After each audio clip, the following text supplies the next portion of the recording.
everyone out there. Welcome back to another edition of the Project Webtoon podcast.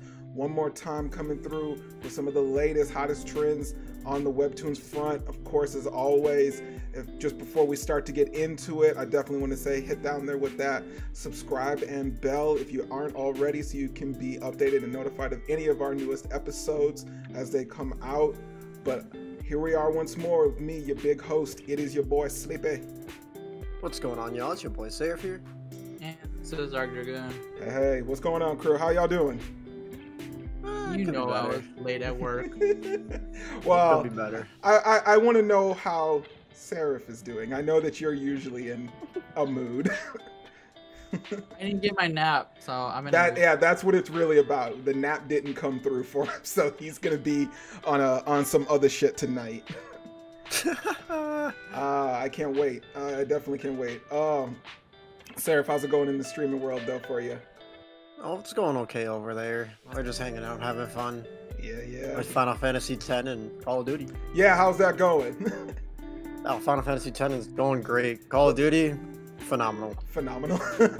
I caught a few streams of you over there playing. I know the last thing I saw for Final Fantasy, you had just met Kamari, and I think you were battling something on the beach, and I was like, all right.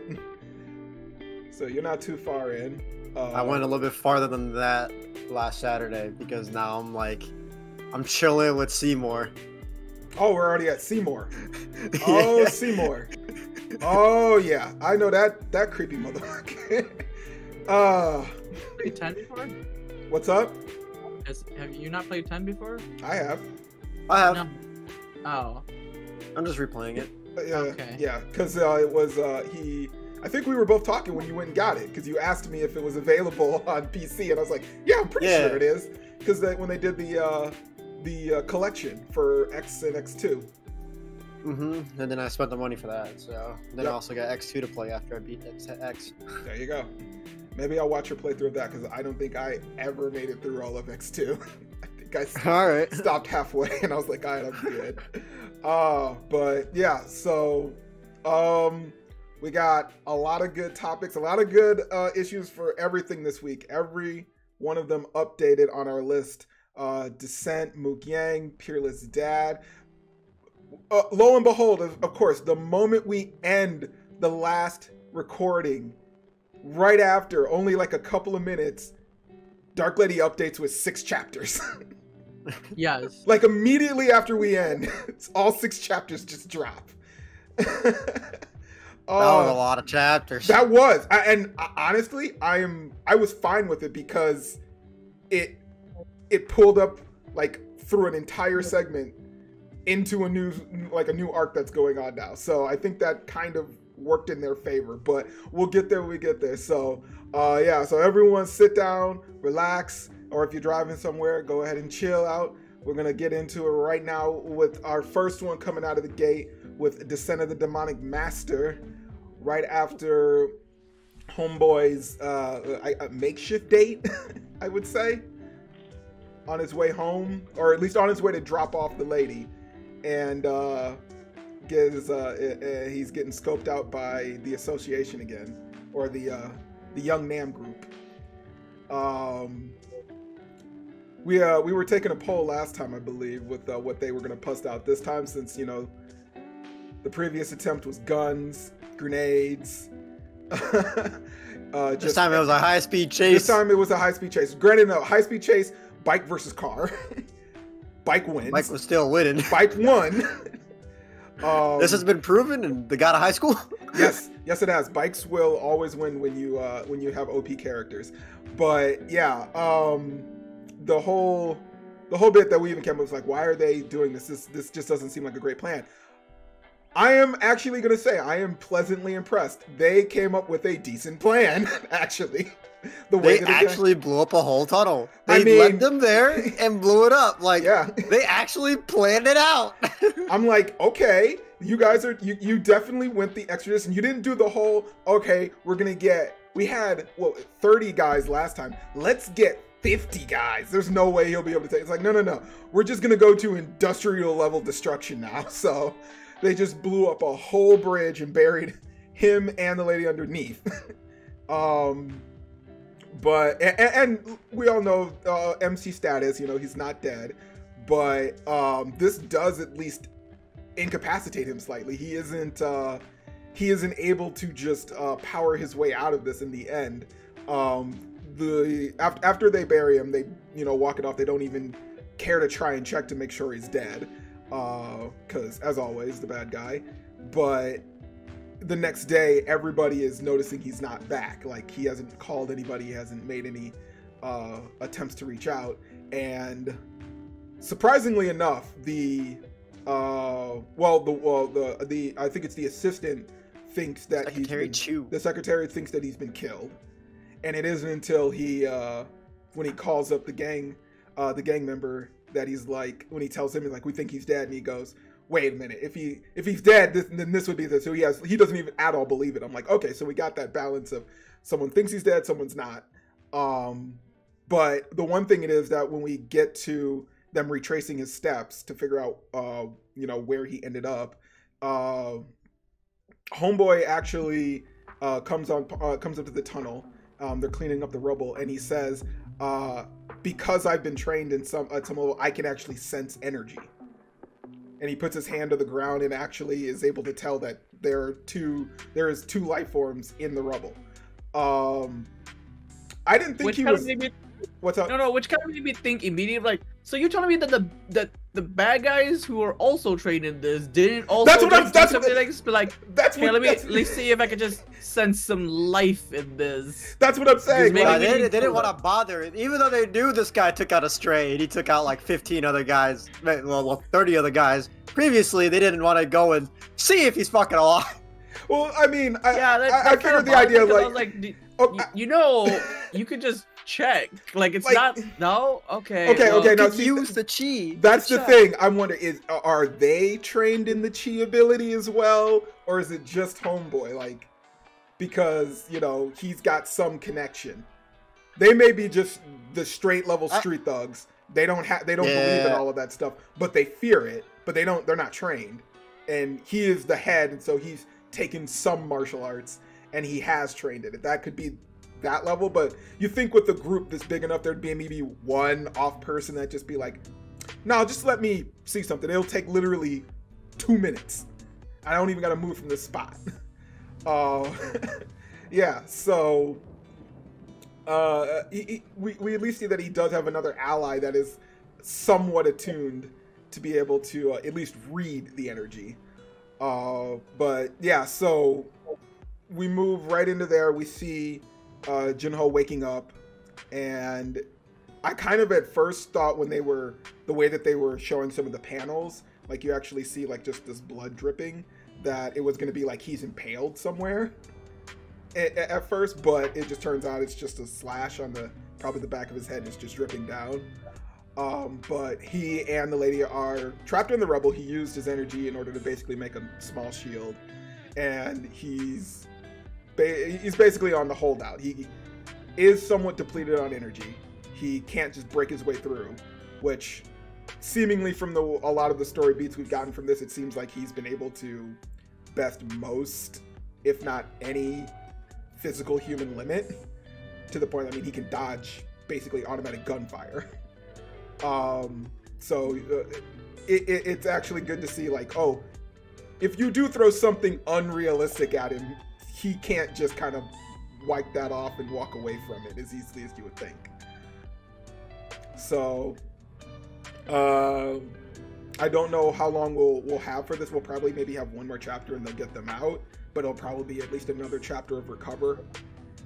And I think that he's definitely going to move forward with that plan to attack the main branch head on now, since this is, what, the third attempt?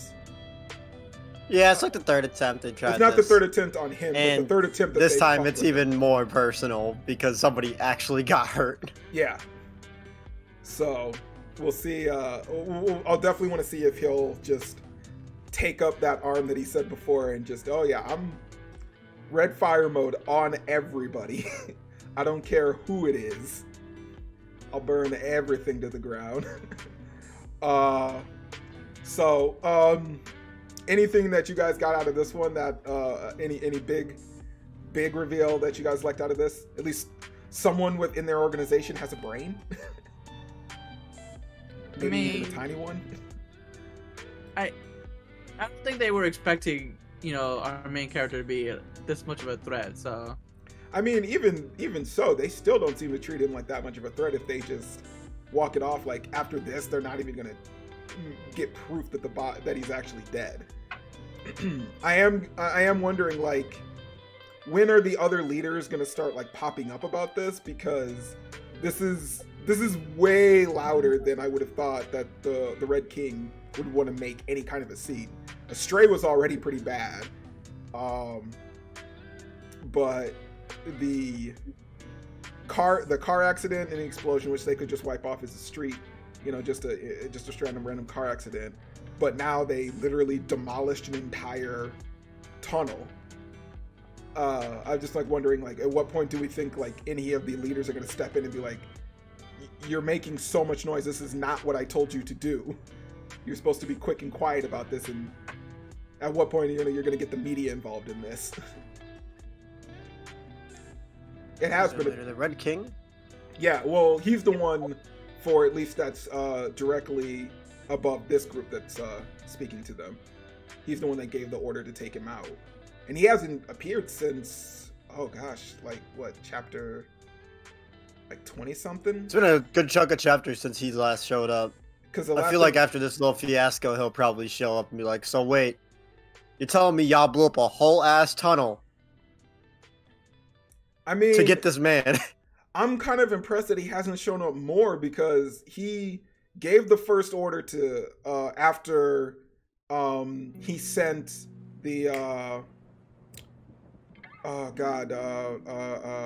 can't I think of their fucking affiliation right now? When he went to go visit the mountain, he went to go the Yakuza or the Triad. When he gave the order to them to take to deal with him, they failed there. He went to the hospital and he basically killed that dude. He then gave it to the A&M group when they got back to Korea, and they've unleashed a homicidal man. They've done this card thing. They kidnapped his sister, and now they've blown up a tunnel. You know, if he shows up again, I'm surprised that like there hasn't been any chapter or scene of them like giving reports. Like, this is what we did today. It didn't work. I'm kind of surprised he hasn't showed up and just been like, "I'm just gonna start killing you guys one by one because you're failing constantly." I think it's more like he just set a date. He's like, "Hey, finish it by this date. I don't care how. I don't care, you know, like whatever. Whatever method you choose, just get it done." Yeah. I mean, I guess it could definitely be interpreted that one way. I'd hope that that date's coming soon, because I do miss seeing his intimidating pulse. I'm still waiting for the eventual showdown between him and Jinho, if not the reveal of some of the other kings to start appearing. But yeah, so just a random thought. I'm like, man, he's been out of this for a while, especially since he's, you know, continued to gain some allies and some new enemies who eventually turn into allies because they just don't want to be fucked over by him. So yeah, anything else on that one for those two chapters? Nope. All right. We'll go ahead and move on here into our next one with the grandest of the dark ladies here. 6 chapter drops. I know that you sped through it pretty quickly, Art, because you started saying things, but immediately I knew there was a new chapter, and then I read it and I was like, "Did you read it yet?" No. Because I was recording, I was editing the show. Of course I didn't read it. I mean, it was important. You just set it down and be like, "All right, this is going to take me 20 minutes. Will it take me 20 minutes? You know it wasn't going to take me 20 minutes. It'll take you 20 minutes, just not him. I mean, he's not actually looking at anything. Chu just touches the screen and just eyes roll into his head. He absorbs the information. It takes me 3 to 4 minutes per chapter. Holy shit. Oh most, One day. But most, depending on like how long chapters are, like for like Shangri-La, it may take me like 6 to 8 minutes because those are like 30 to 50 fucking page chapters at times. And you're like, oh, okay, I get this. One day, Seraph will finally cultivate to a modicum of choose level. But yeah, so since you sped through these chapters, you want to recap us and refill us on all of the fun from these ones? Well, we have it where we left off, where, you know, Dark and everyone was caught on this plan to go, quote, quote, kill this dragon. And Dark immediately kind of already knew it was suspicious that, like, he's like, you know, they're probably gonna, like, try to get me to, like, die to, like, get to this dragon. So, like, when the plan happens, like, he kind of goes through the motions and make it look like he died along with the group that were sacrificed, and only the ones that were in the mecha suits were the ones who actually died, because he was like, they were like, you know, you should leave, and they were like, no, we have our pride. It's just a youngling. It's like, no, not really. You know, they've been tricked to being told that it, you know, it couldn't breathe fire. Yeah, it couldn't have a breath attack. And it was like, nah, I breathe shit. And then you find out that green dragons are like forest based, and they're like, yeah, I'm wood based. If I breathe my dragon fire, I don't burn the forest, I make it grow. So I guess it's interesting to know that at least there's an elemental system with them. I mean, I would think that there's probably some harmonious mythology and elementals to how they work, but then after that happens, you know, Dark and the few members that survive, besides his team and the one other dude, or the dude, okay, they survive, all right, and then the guys who, you know, betrayed them kill the dragon, and they finish it off, and they start hauling it off because their plan is to take the whole dragon and not share any of it, even though there's supposed to be a tax in that country for dragon parts. Yep. And while this is happening, then, like, the dwarf runs off because he believes that Dark is dead. So he's like, I'm gonna go take Dark's sword, right? And the Dark's like, nah, you came here to steal my sword. Nah. I mean, we're gonna tie you up and just take you with us. I mean, he didn't like him from the get-go, so. Yeah. And then, I think what it is that it looks like there's another kingdom that shows up who's like been tracking this kingdom down, and they're like, yeah, we're going to like attack them.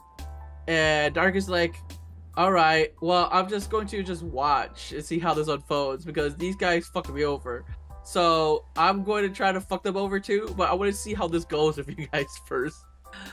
Then we get to the part where the guys who fucked over Dark and his group have like gone to the city, to this like harbor town, because they're planning to take the because they could not teleport. They couldn't transport the dragon because there was too much magic. Yeah, the bones can't be transported. Yeah, they were like, no, there was just too much magic in these things, and it would be cost inefficient to magically transfer this stuff.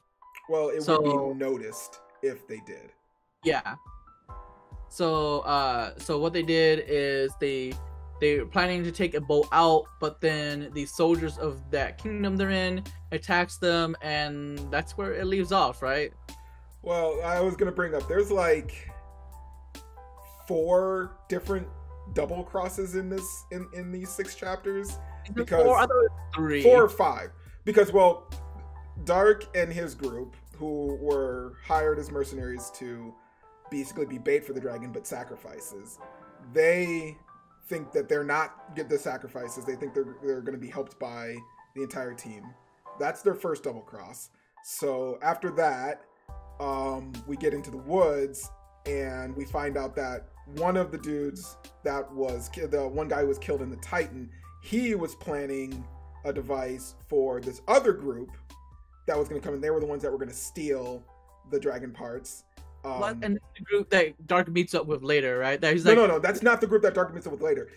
He's that part of that group that they go out with. But that group was going to be a part of the double cross for that guy. The plan didn't go out because he got killed, but that was the second one, because Dark ends up he ends up noticing that they're in the trees hiding, and he goes to confront the one leader, and he has that entire exchange about you know, the ability, his magic powers, and of course, as always, they don't realize what dark is, but they try to come up with some real bullshit explanation. But he basically talks about, he learns about what they want to do, and he goes, okay, I'll follow along because they double-crossed me and you were going to double-cross them, so we'll follow along with this. Then they go to the town, the harbor town, and they meet up with the patrol, who supposedly is there to pick up the pieces and take the tax for it.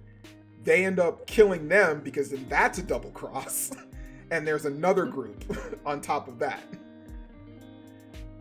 So, like, the amount of double crosses of who's behind who is third one, because that third one is kind of like, that was already intentional, because they were already like, no, we're not going to pay this country, right? That was already intentional. I don't know if that was a double cross in the first place. Which one? The one with Dark and the group? No, the one where they killed the Knights of that Kingdom, because they already were not going to.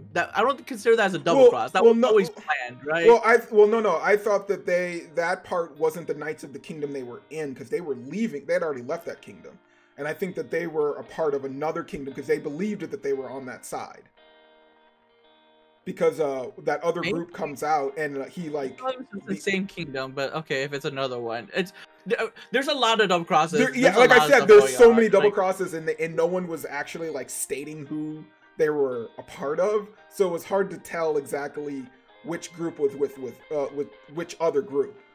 Because we even hear one of the mercenaries when he sees one of the Titans come up from the Royal Guard. We hear him like go through a history story about like how that one was responsible for taking out his kingdom. So we know that there might even be some power hand changes here that have occurred, that now he's a part of this other kingdom. But yeah, there was a lot going on there that you had to kind of keep intact and all together. Not to mention a few of the people name changed during some of the translation, because the one guy who was like dropping a bead, his name changed from like Nirim to Naren, so I didn't know who he was at the first part. I had to like go back and reread the like 86 to figure that out. But yeah, mountains of double crosses, all the double crosses here, and Dark is apparently just along for the ride of the whole thing. Yeah, because I mean, Dark's along for the ride because he's like this. He's like, you know what? I'm stronger than all of you, and it's fine. I'll just deal with this. Like, I'll just deal with the end result. Like, it's fine. Like, I mean, he wasn't interested in the dragon part, so it's like he has no stake in that part of it. Which is weird. He doesn't care about any of it. He's just interested in like where this is going, because he's like, no, I just want to know where this is going, because he didn't even care that he was like betrayed for the dragon parts. He had no interest in the dragon parts at all. He was just curious as to like, oh, how strong is an actual dragon? Like, I need a frame of reference compared Mark to just like, finished the game. Now he's just doing extra shit. Yeah. This is him doing the side quests. Yeah, like. And that's why, like, when he meets up with the graduate guy from the other kingdom who's following them in the trees, he was just like, oh, call me a little girl again, and I will hurt you, okay? Because did you not see how I literally just walked across the leaves of the trees? And they're like, but there was no magic in that. They're like, I know there was no magic in that. You guys cannot comprehend my abilities. I am so powerful. That you have no idea how powerful I am. I mean, they just don't understand. Like I said, he just finished the game. Now he's fucking around. Yeah, like, this is new game plus mode for him. And like his priority isn't just for him. His priority is to train the two guys that are with him. Yeah, he's like, no. Jimmy and Robin. He's like, no. Yeah, Jimmy and Robin. He's like, I'm here to train you two. You two are the priority. It doesn't make a difference because I'm so beyond everything that I'm only doing this just to get a frame of reference as to like where everything else is in the world. Like, he's like, oh, I didn't know what dragons were before, and now there's a dragon. I get to fight a dragon and see how powerful it actually is. Well, at least a younger version, because we know that he can't handle his own father. Because he's like, there was a limit, but I need to know like what everything else is like in the rest of the world. Yeah. Yeah. He needs an actual frame of reference, is what it was. This is the weirdest side quest / night stroll for him to go on. Apparently a part of just getting into some full-on kingdom espionage is just a total side quest for him, even if it potentially could lead to a war. Who gives a shit? Yeah, so It's not his kingdom. He doesn't I mean, care. yeah, I know, but I mean, if anything, these are potentially new allies that he's gonna have to make or will come in handy later on, for sure. But yeah, so with the whole day stroll and him falling, do we see them? Do we see him even helping out in the fight if they're gonna try and go for the dragon parts again? Because like you said, he feels slightly a little slighted for the other group double crossing or trying to cross him. Yeah. I mean, even though he didn't care and he kind of knew it was coming. No. It's on the principle of the matter. Okay, he doesn't care about it. It's the principle. He's like, no. You fucked me over.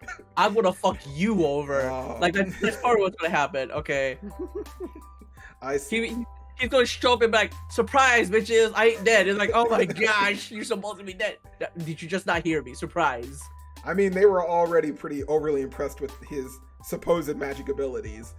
Yeah, because everyone keeps like trying to like reference it, like not realize, because they don't know his power system, right? So they keep referencing it to their own power system, but they're like, did she not chant at all? Like, no, that's not possible.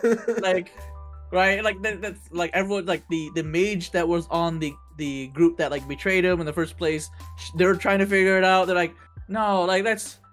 If that's what happened, then she's actually like super higher tier than we absolutely think. But no, she died in that dragon she died in that blast, so like it's fine. Dark is dead. We don't have to worry about it. It must have just been a fluke or whatever. They're like, yeah, just a fluke. This is the one-time accident, and then all of a sudden, surprise, bitches. And then like later on, when the guy ambushes him, like the graduate ambushes him from the trees. There's he uses the ring to channel his abilities and stuff, but we know he's not really using the ring anymore. It's kind of, he's just like, no, I just have these aqua abilities now. What are you gonna do? And then they're like, oh, he must be channeling it through the ring, and they're like trying to figure it out. They're he's trying like, to use that their doesn't make any science. sense because he's still not saying words or anything. What is he doing? Just trying to figure out the main character abilities is just He always walks a confusing. on the without the use of magic. I mean, they made a comment about him doing that before, where it's like, well, how should I train today? I don't know. You could go to the 100-year or to like the 100,000-acre forest and count every leaf in there. That sounds like a great afternoon. Yeah, like that flashback. He was like, oh, this reminds me of when I used to trade, right? And then you get the flashback of this trading. He's like, I've done everything. What else can I do? Well, if you can go to this forest, you can count every single fucking leaf. He's like, you know what?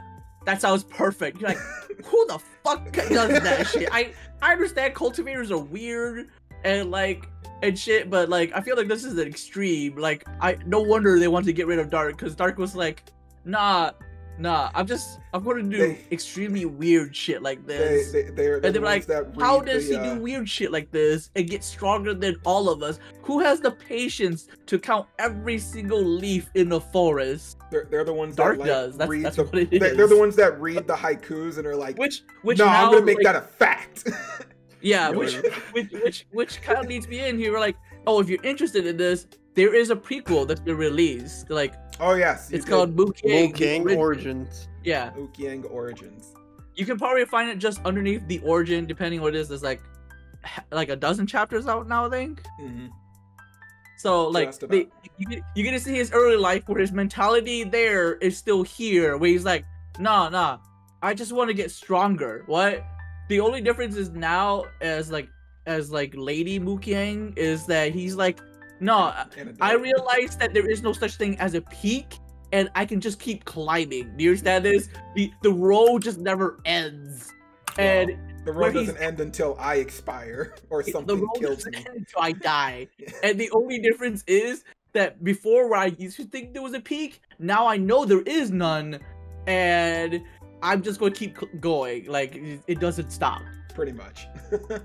I just know that where I'm at on this world, I'm just further down the road than anyone else, though. Like, yes, well, at least anyone else that I've met so far in my personal lifetime. Yes, besides that one dragon. Granted, others will appear, I'm sure, and are just as close, if not slightly to the level of his dad. I mean, hell, the Aqua Ring was able to basically cause him continuous nightmares. Unless you're a fucking god or another dragon on the level of his dad, right? Or a demon. Yeah. Like, there are a few exceptions, but like, he's like, yeah, but it's kind of like the world of JoJo, where you're like, unless you are this powerful, you're not going to meet other people of this caliber of strength. And he's like, yeah, I'm only meeting these people because I'm this strong. That's literally what it is. Well, you know, you never know what you find outside until you take a quick gander. So, anyway, from all of that, anything else that we want to bring up on that in the next one? We got possibly some predictions of the next chapters. Do we see maybe Dark making another friend? I mean, the one guy seems to have pissed him off enough, and he totally didn't kill him at the end of it. Yeah, I honestly thought he was going to do something. I mean, they made that whole panel of him just. Yeah, he made the whole panel. At least take a finger or two. Damn. Yeah. You say that again. I will kill you, and he didn't. He's. You know what? All right. So maybe a new friend in the future. I was going to kill you before, but now you're boring. What? He just gets over it that. That's how it goes, man. When you're so powerful, you can just get bored of your own enemies. You're like, oh, this is not worth my time. All right, moving on. All right, well, with that, we'll go ahead. We'll move out of the Dark Lady and over into the Greatest Dad and the Peerless levels. Homeboy now is moving. He is out of training. He's healed up, and he is on his road to. I don't know if they actually said the name of the village, but he's headed to a village that could hopefully help him with the next levels of his cultivating status. And during the small journey into the first town to get a bite to eat, he runs into the one disciple of Wood, and she's getting harassed by a bunch of local gang members. And he decides to step in, and that's how the previous chapters ended. But we pick up right off with him basically being good guy, even though he wanted to back out of that whole thing and just, it's not my problem. She's a martial artist. She can handle herself. But notice that she was basically toying around with each of the guys, but she wasn't landing any actual hits.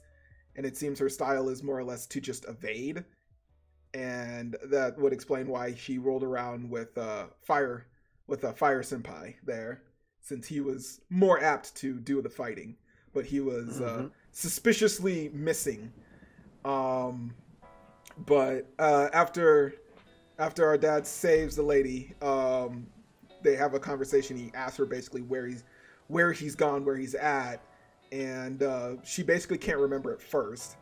And after a little bit of talking, she mentions a name, and he then puts it together that there's basically a legendary thief out in town, and this person only appears when they've stolen something of value or they're about to steal something of value.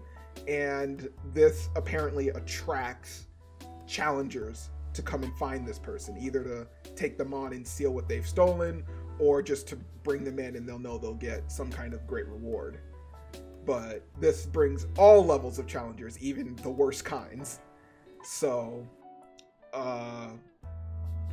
hey bro, if they want the smoke, they go get the smoke. I mean, that's kind of how it is for sure. But yeah, so now it's basically in the midst of, okay, I can't leave her behind because she's already attracted some scum, and the fact is they keep moving through the town, more dudes start showing up to just fight her or fight him. So they've already got basically a target on their backs, even though it's not personally on them. But he is now basically trying to halt his journey in order to make sure she stays safe until Fire Senpai shows back up, which we have no idea where he's gone. That's the only thing we haven't figured out. Is he may be looking for this bounty. He may be doing something else entirely. We're not sure. But yeah, he's basically just holed up, trying to keep her safe while this kind of goes down. But yeah, so no, just being the overall good person as always, trying his best, and hey man, he's just being a dad. I mean, worried yes. about people, you know. Even if it's people he kind of has a mean affliction to, he's still willing to protect. He's just a good-hearted person, dog. Yeah, but well, we know that since he's gone through the small bits of trials, we know that he's leveled up in some ways. He's gotten stronger, a little bit wiser to his abilities. I don't know if this couple of chapters with him will just be test runs to show out what he's learned, and basically what it's been. It's not a year. It's been at least enough that the seasons have changed, because they've gone through winter and they're in It's been several spring. months. Yeah, It's been a solid couple months for sure. So it's been enough time. So maybe we'll get to see some of the new abilities he may have learned through all of the training / beating he's received. Yeah. But yeah, so Noah's basically stuck on that. Back home with the kids, we know that they are continuing their training as well, and the brothers have seemed to leveled up quite a bit. They are now able to seemingly use their energy without actually being connected to each other. They're able to form it as long as they're in close proximity, and it seems that it's gotten much better. So much so that actually the daughter's teacher shows up, and he takes an interest into it. The old man. No, it's not that The old man, he It's was because just kind of there. he knows who taught them, and he's like, man, when did these two slip by? Like, he's like, I thought I've been watching the place the entire time, and then these two. Well, he idiots didn't. show He up. didn't know at first, but when he started seeing it, he kind of was like, "Wait, I know what that." There's only 2 people on the planet that could have taught them this. Yeah, like he knows exactly who it is. He's just like, God damn it, why is these idiots? Because I really don't want to do this, please. I mean, I just want to sit here quietly as an old man, please. No, he doesn't. He does not. We've seen him commit murder. Yeah, but that was because the kid got kidnapped. That wasn't because he really wanted to. Yeah, man, he was out here looking after the kids, man. He saw one of them get kidnapped, and now he's just like, all right, show heads. I mean, they got kidnapped, and Dad had to come and get them out of it. And now he's about to run it back with the twins. Before he did that. But the twins are back in town anyway, because the panel ends with them on the other side of the pavilion, either watching or they're keeping distance. They're keeping distance because they know who the old man is. There's no way they don't know. Do they? Masters of the camera they know who each other is. They're like oh god damn it! I thought we could come and take the kids, but the old man is there. Do they? Because no one else seems to know who this old man is. No one else can smell all the smoke coming off that old man, but everyone's able to just walk around freely and wonder about that one warrior that's seemingly stronger than the others, but there's a fucking demon right behind him that no one seems to at all bat an eye at. But yeah, so look, man, rule number 1 of these types of webtoons and mangas: don't fuck with the old man. I mean, yes, never fuck with the old people. They're all deadly. I know that. But, so the twins are back in play. We still got Ak, and I cannot remember the other brother's name. Frog. We still got Frog. We still got him and Ak trying to hold down the underworld as they can, even though they're basically getting little sideswiped right and left because they can't fully attack without revealing exactly what they're doing. We have not seen since the previous chapter. What's her name? Suitor that's trying to take over. That's trying to move her way in on the kids. Yang. Sorry. Yeah. We haven't seen her show back up yet. But I'm waiting. Yeah. We all know.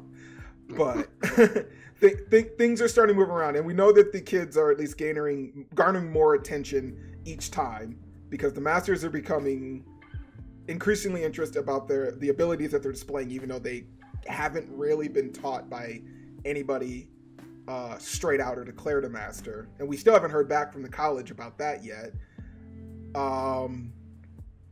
And now that the old man is seemingly going to want to keep an eye on them as well, the fact that, he's like, I'll buy you a birthday present for you, which I just got to remember that sad moment when the two brothers are like, it's our sister's birthday, and the old man's like, but you're triplets, you're all born on the same day. Yes, but it's our sister's day this time. And then he brings up, he's like, oh, well, that's nice. And he's like, also, we should celebrate this because right after that, you're going to have to be reminded that it's also the day of your mother's death.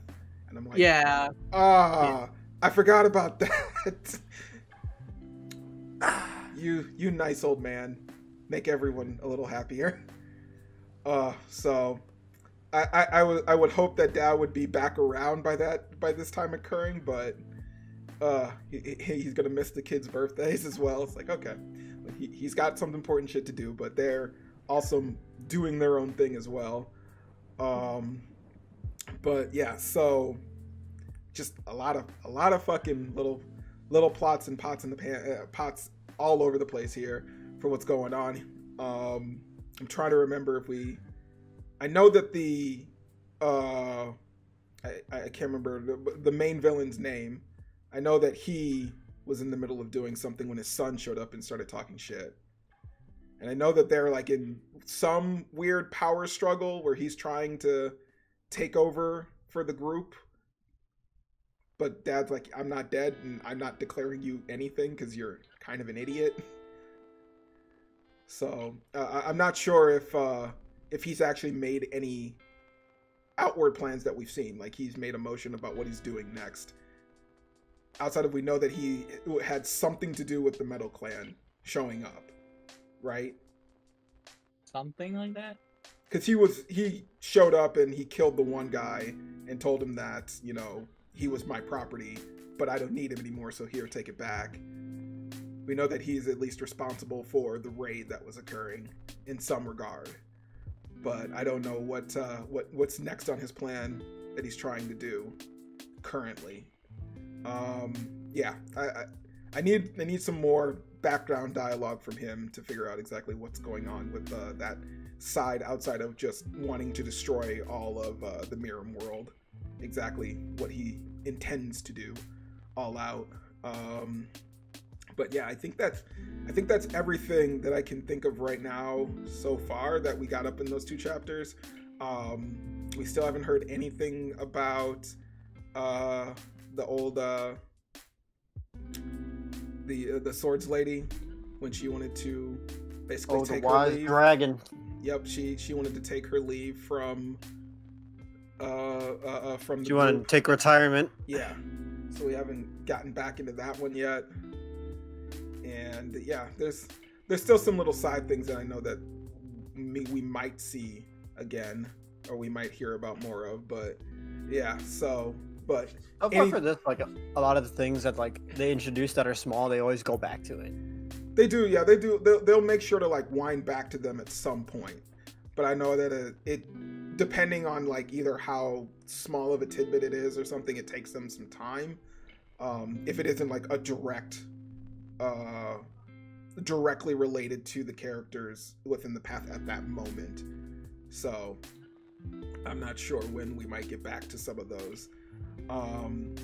Yeah, so I know with this one we basically skipped out on Ak and Frog on their little side adventure, and I'm surprised that they wanted to put the twins back in right around this time, but I guess since the kids don't have any other currently ongoing like issue right now, since Sis took care of the school problem, they don't really have anything else to face other than potentially that.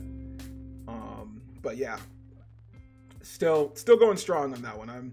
I am still wondering at what point that we are going to get an actual hiatus or season 2 kind of from them, because they've still got a lot of things to kind of wrap up if they want to, you know, kind of roll into season 2, or if they're just going to be like, this is what leads into season 2. We just at some point a break with now, but all the other stories will still keep continuing, kind of thing.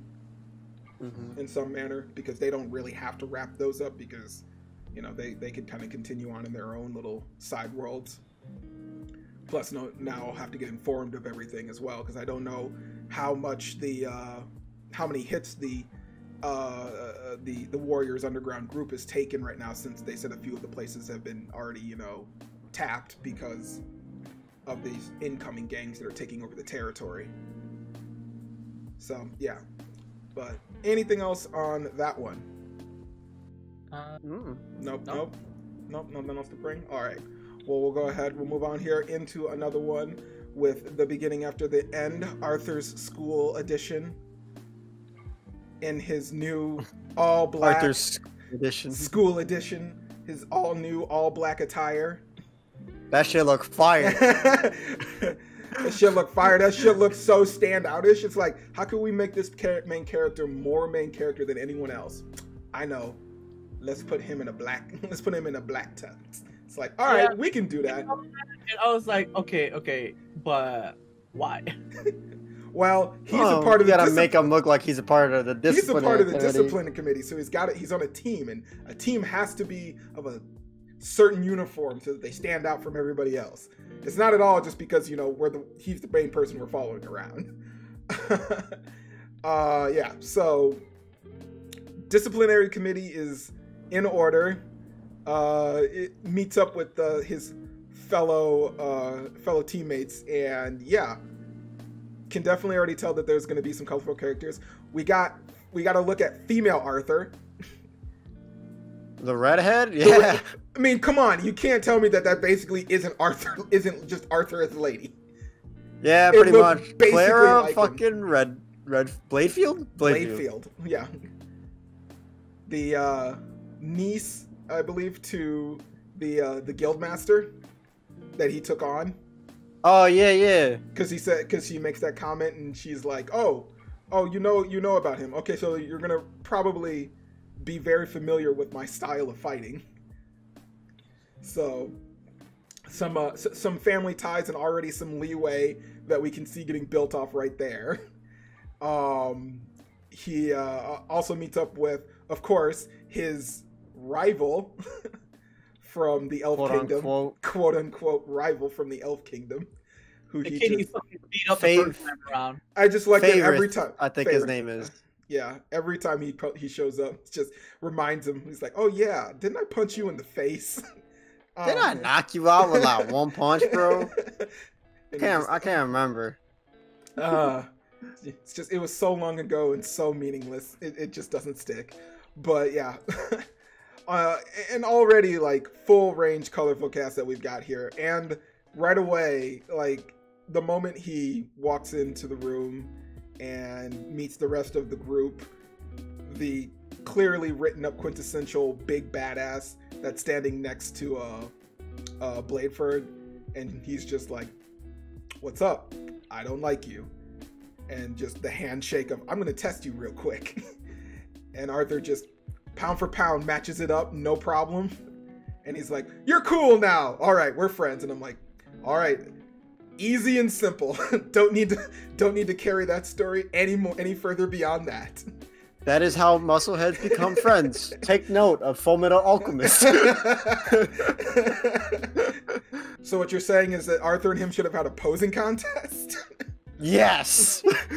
I mean, he was already voguing pretty hard in the opening panel of that. Just, "I think we're here," and I'm just like, oh god, they couldn't have drawn this out more slick for him. Just straight up. But yeah. But it's cool that we got to see some gravity magic, because we haven't really seen too much. Like, I don't think we've seen it yet, in all honesty. Throughout the entire series. Outside of the time when I believe when he faced the headmistress. I think she used some of it, didn't she? Or no, she used sound magic. Yeah, she used sound magic. So yeah, you might be right. I don't think we got to see dwarves use gravity magic. Yeah, because that guy definitely looked like a dwarf. Yeah, we did. So it's nice to see the variety of races to see the different types of magic they have. Like we got the deviant plant type magic for elves. Then we got like the gravity magic for dwarves, as well as metal bending. Metal, wood and rock. I did. I don't want to say I enjoy it, but I do notice that the very poignant social commentary that they like to put on there as well. His first day of school, of course, the first thing he runs into is one of the higher class students or higher society students picking on another student from a different one of the different races in the lands. He stops another fight between basically two high class and low class student, and then now when he gets to he gets to an actual classroom and one of the teachers is giving off a lecture. The first thing he decides to discuss is segregation between the augmenters and the conjurers, and I'm like, oh, okay, so this is how we're gonna discuss all of this knowledge. Okay, good. So we at least get a nice baseline of exactly, even down to the fundamentals of like why there's a separation between augmenters and the conjurers and why they kind of challenge each other in that manner. And even going to the fact like, yeah, once you're at those low levels, there's a difference in power for sure. And conjurers have a bigger win, but as you rise into higher tiers, that is almost completely moot at that point. But it was nice to see them like have this open discussion about this, and the entire class like giving their points and variations of like, well, this is why they would win, this is why they would win, with no clear one-sided winner. But for them to just spend a segment on that, I'm like, okay, world building, I like this. Nice little side section of world building to this for the overall plot and story development.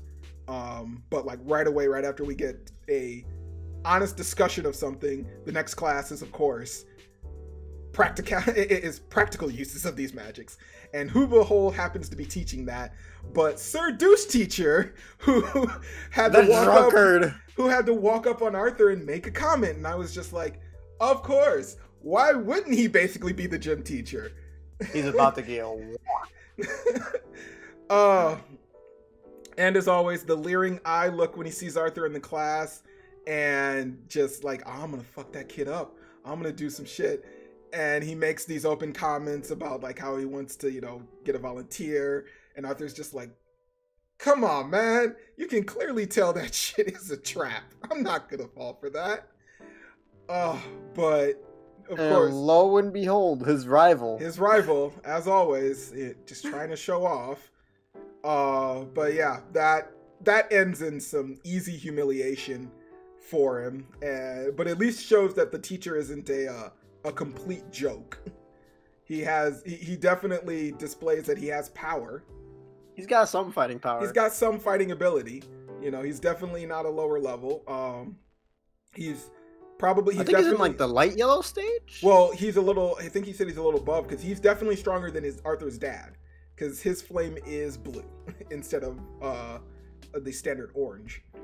Mm-hmm. So he might be just getting out of that light orange stage. No, he's in light yellow. Oh, light yellow. Sorry. He's like a stage or two above his dad for sure.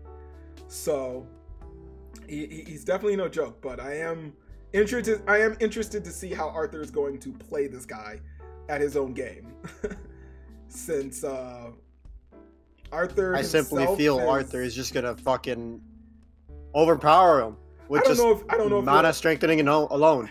I mean, I don't know if he'll just straight up overpower him or he'll just outplay him, because he's got a multitude of abilities to run through essentially. But he did tap himself so that he only would be using two specific ones while he's Earth and Wind. So we'll see what he ends up deciding to do against that guy. Granted, I hope it is very public, and just very messy for him at the end of the day. Mm-hmm. I see that dude. I see that dude getting fired from his job real quick. Yeah. Arthur's gonna look at Good Sky after walking him and be like, "Yo, fire this guy." This dude is pointless. I will teach the class. I mean, it seems exactly like something like that would occur, but yeah. Yeah, honestly, it does. I mean, out of all the students, Arthur is the better out of pretty much everyone there, except maybe Tessa. Either he's gonna be like, "All right, I'm gonna teach this class," or Good Sky's gonna be like, "Hey, you're teaching this class. You don't have a choice." He's gonna be like, "I'm here to learn, damn it." You are learning by teaching. No, fuck that noise. Yeah. So, the continuing show up also with his, well, I'd say dual potential love rival there with the other princess, Princess Kathleen, who definitely isn't at all showing interest in any way. I'm still waiting for the chapter with the tea, since she invited him over for tea. I reviewed that. Did you? She said that in her head. Did she? Yes, that was a thought bubble. That was a thought bubble. Damn it. She didn't. It was more like, oh, I should do this, but it was kind of too late for her to say anything. That's just yep. It was too late for her to say it, so it was a thought bubble while she was staring at Arthur. And I read that too fast and scrolled too fast, so I assumed that's what she said. I mean, it looked like what it said because it looked like he responded. Shout out to Savvy for pointing that one out to me, man. Holy shit.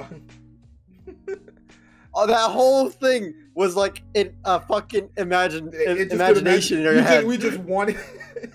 Okay, well, I mean, she's got the thought. That's all that counts. That means that right after thought comes action. So, and she's closer to him than any of the others. She's on the disciplinary squad as well. I mean, unless her older brother. I can't see it happening. Unless her older brother is going to be a cock block to this. I gotta see Arthur kiss Tess, or it's no go. Oh my god. My ship has set sail between Tess and Arthur. It's done. Well, it's two princesses on the battleground right now, so they can fight, but Tess gonna win. Oh, we'll have to see on that one for sure. So, besides the budding romances that we want to occur here, any predictions for our next upcoming chapters here? We got more classes we think we're gonna see, or do you think they'll just bypass some of that and get us into some more situations that Arthur's gotta either step in on or take care of? I kind of want to see him deal with a disciplinary situation, see how he handles it.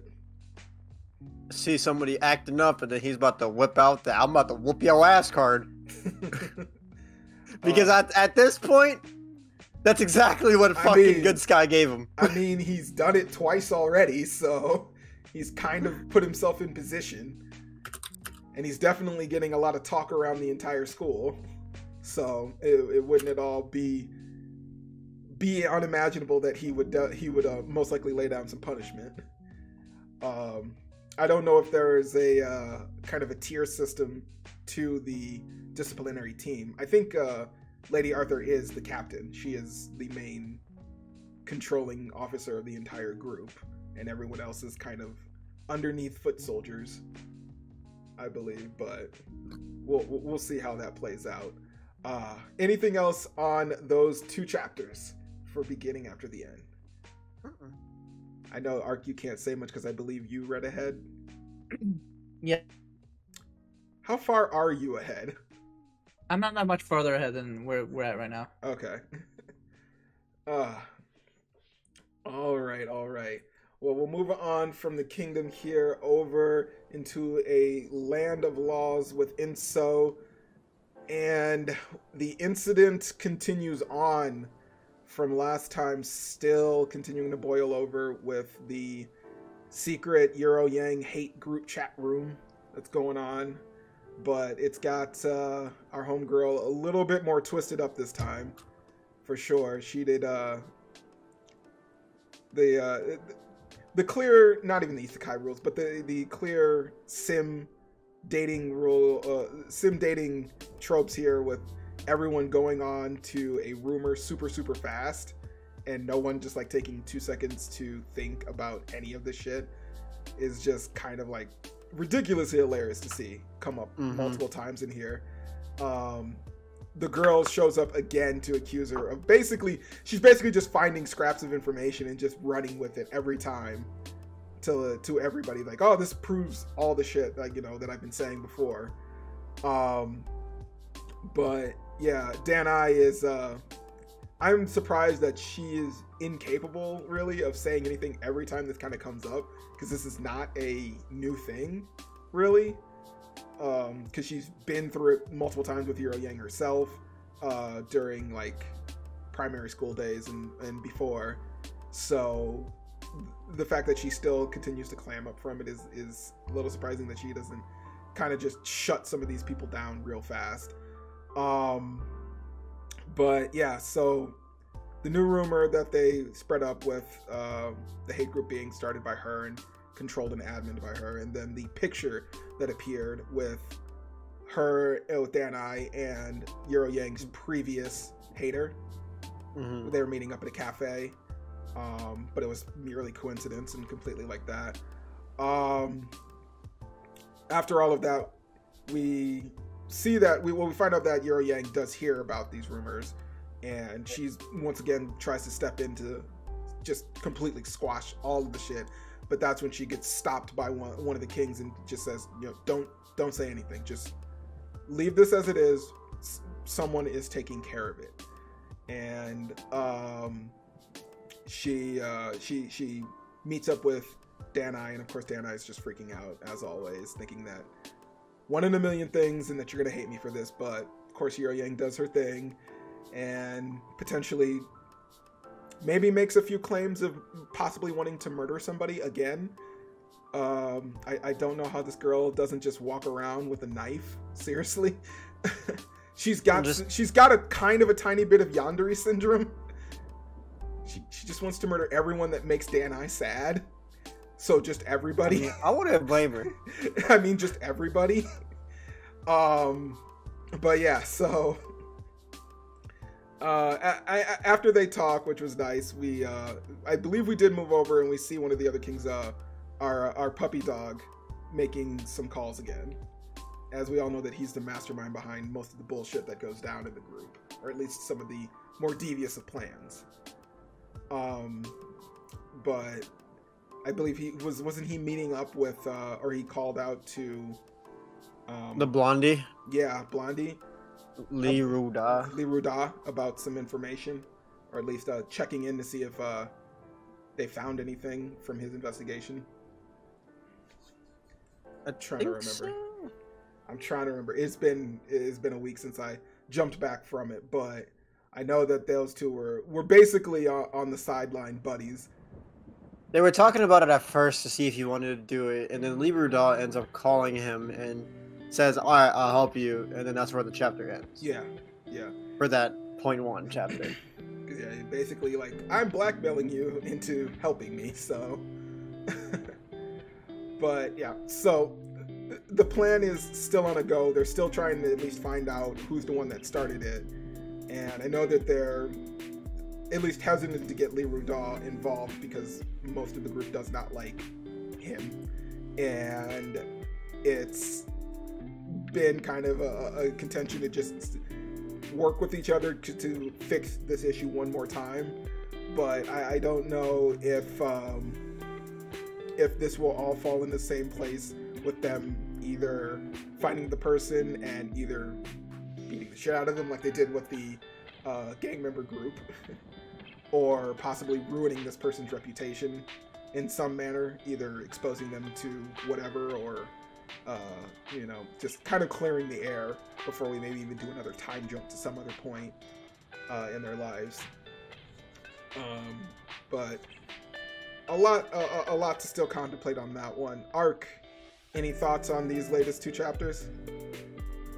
No, I think we're just waiting to see what happens when. The results of it play out. Yeah. I definitely could agree to that. They've been, I don't want to say they've been slow on the release for this, because I think it's been at least one a week on the regular, but there has been a few missed weeks, a few missed hiatuses where we've gotten some drops. So I don't know how much longer we'll still have with this full thing to go down. It does seem like they are coming to at least a headway, because they're setting up some plan that we haven't been at least given info on, and at least some of them are driving towards something, but we just don't know what. So hopefully, within the next couple of chapters, we'll either get some big revelation or some resolution to the whole situation as it plays out. I mean, I know that the one girl is at least somewhat behind it a slight bit in some way, or at least she may have something to do with it, the smoker that we saw. Yes. We just don't know as far into it as what she might be doing. But yeah. Anything on those two chapters though? Anything from you, Seraph? Nothing at all? Nothing? All right. Well, we'll go ahead, move off from the law to the leveling with Solo World. Seraph, you want to break this one down for me?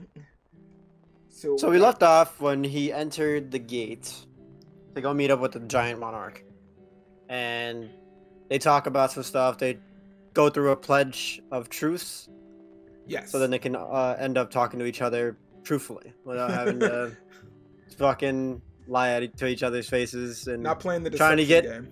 Yeah. So then they can get each other on each other's side to help out. Yeah. And in chapter 138, I think they start talking about it with each other, and we get to get a little bit more lore as to what's going on, as to why the monsters are appearing on Earth. It's because of the rulers. We get to know a little bit of the reasoning as to why they're kind of fighting each other, if I remember. And that Earth is pretty much just like a neutral state, and they were just like, hey, yo, those motherfuckers over there are living. Let's get them. Battle, you know what I mean? Number 2. And that the monarchs and the rulers are preparing for war. And Jinwoo is like the one who's gonna probably end up stopping him, because both the monarchs and the rulers hate him. He is the Joker in their entire plan here. The weird ass wild card. Yeah, I did see that at the end of it all, though, the giant monarch trying to basically pledge that he'll help him with what's to come, because he's essentially the linchpin for the rulers to help start the war, or at least get the beginning kick of it off. And he says that he'll pledge some kind of help to him to get him in if he just frees him. But that's when that plays into when he starts asking him specific questions about, like, if they're able, like, why he's able to speak to him, why now, and, you know, why in this manner. And it seems like it's revealed that even this, like, they're talking, is kind of a setup. Like, he's supposed to be doing this. He's it's supposed to be offering his service, and it's really because he's at some point going to betray him in some way. And Jinwoo basically denies the help, and that's when he opens up and starts attacking the Giant King, and they continue the dialogue and everything. And he tells him, the one big thing is, like, I'll just make you one of my servants, and then you'll tell me everything, even if you're slightly weaker than you are now. And he's like, well, I'm a monarch. I can't become a servant of yours. It's just how it is. And the king dies, basically giving him a warning of what's to come just before he expires. Now, even with the king dead, and all of Japan safe as it is now, do we see Jinwoo going back and explaining everything that went down and telling the world exactly what's going up, or do we see him keeping this close to the chest? Because he's not really known to share much of the information, as we've seen through most of the story. Even if he did tell them, it's not like anyone would believe him. I mean, why would they not? Because money. I mean, It's too important of a resource for them to be like, oh yeah, so you're telling us that we should stop doing this. Well, yeah. I'm not saying that he's gonna tell them that's gonna stop, but the very fact warn them about war. But very factor of like warning them, like, yeah, because of this occurring, essentially we're inviting war to our doorstep. You know, and yeah, I see the other logical sense of like, well, do I tell everyone that the current most powerful, useful resource that they now have that basically runs their world is more or less a continuing gateway that will lead to their destruction? You need to stop. You know, is there any way that any country's going to just go along with it? You know, at any level. So it comes to things like, well, at least they know, and I can get some help from other places to maybe make some proper defenses, because this is just going to escalate more and more. And then we see that with the gates opening in major cities all over the globe.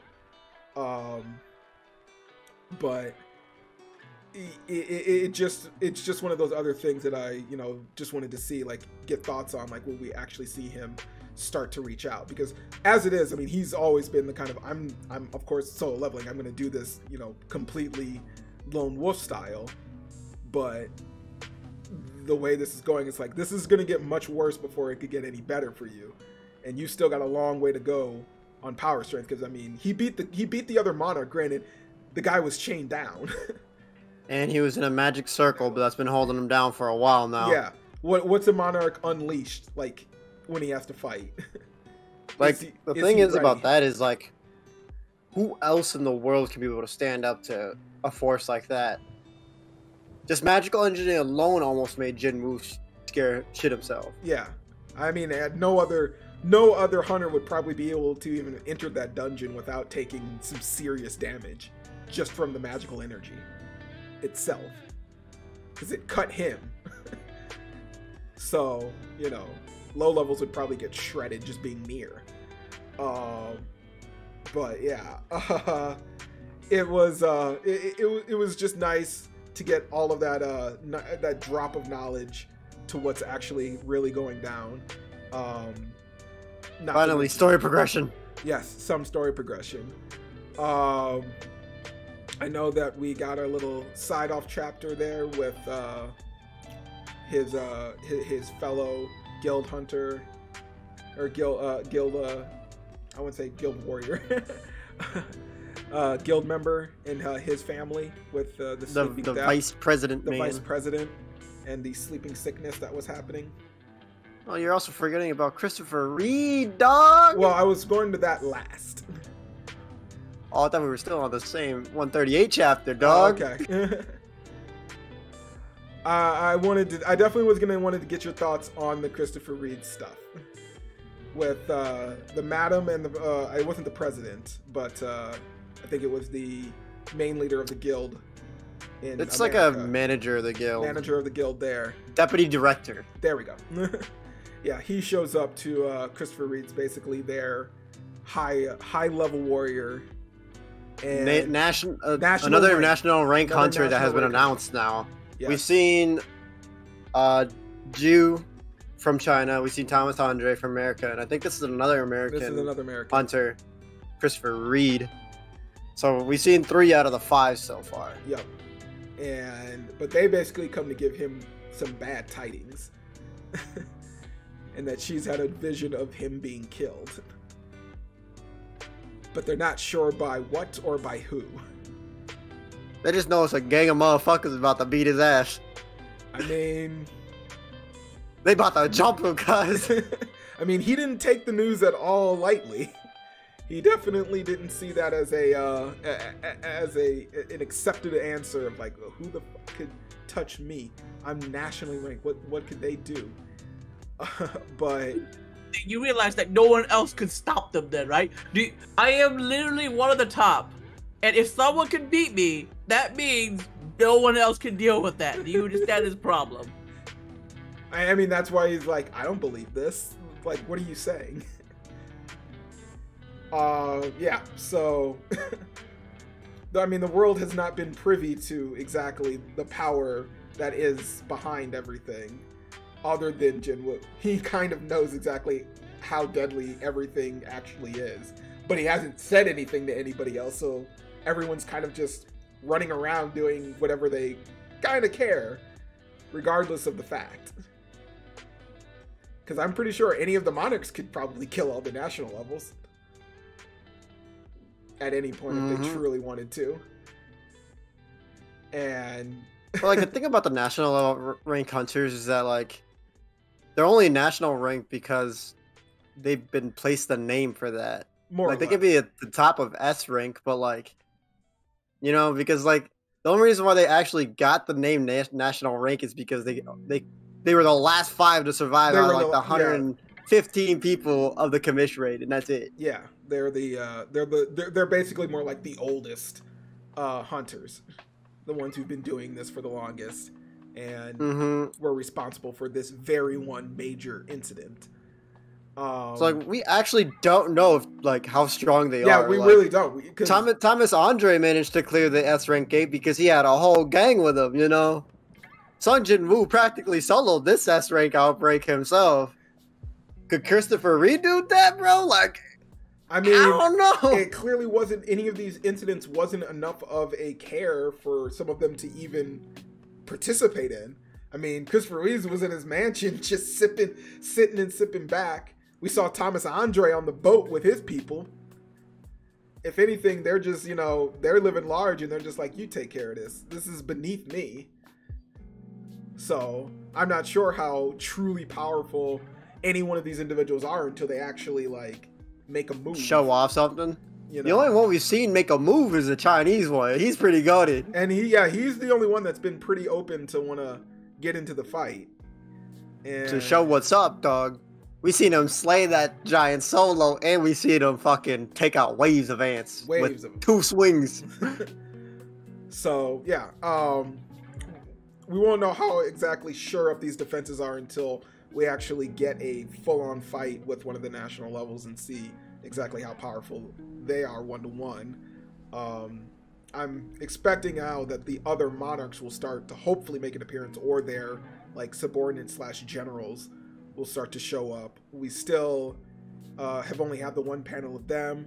Daddy Wu is still rolling around, and there's this other unknown who showed up as well, who I don't know if is also another monarch or a monarch hunter,